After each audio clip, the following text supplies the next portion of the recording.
gagawa tayo today ng toast or sandwich. So, kailangan natin tong bruschetta and tomato, fresh mozzarella,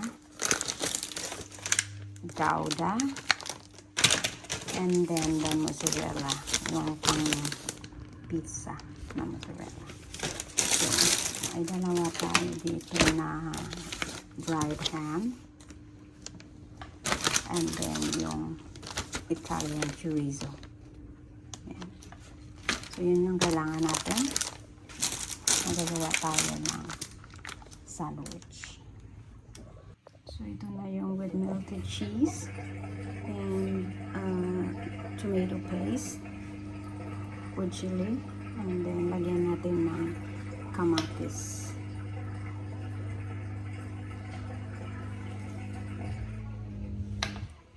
Yan.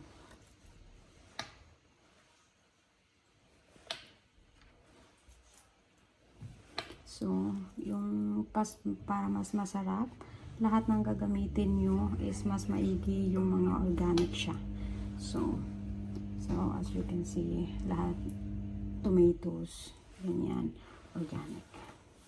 So yan ilalagay natin, ibabalik natin sa oven for around 2 minutes para makaluto konti yung kamatis, pero hindi nyo naman kailangan ibalik doon sa oven. So pwede na siyang ganito, lagay nyo na lahat, and then pwede na slice and kainin. So yan, nilagay ko siya sa oven so mga 2 minutes.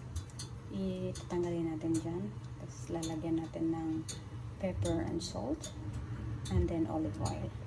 Ito pala yung product na nilagay ko na chili paste. Matamis siya, masarap. Product to ng aming friend. So mabibili nyo siya kahit saang supermarket dito sa Denmark. Yan, si Chum Chum. Yan, product yan ni Morten Rasmussen ng Deli Dringen. Yan yung product, isa sa mga product niya. So, masarap. So, syempre, support tayo sa friends. Ayan. So, na-slice ko na din yung aking fresh mozzarella. So, ilalagay natin yan pag luto na yung ating kamatis. Nag-request pala si Alexander. So, ito yung gusto niya, yung chorizo. So, chorizo muna ang unahin natin. So, ito na nga, nalagay na natin yung chorizo. And then, another 2 minutes, we will take it out and put olive oil. So, ito na nga siya, guys. Luto na siya. Lalagyan na natin ng olive oil.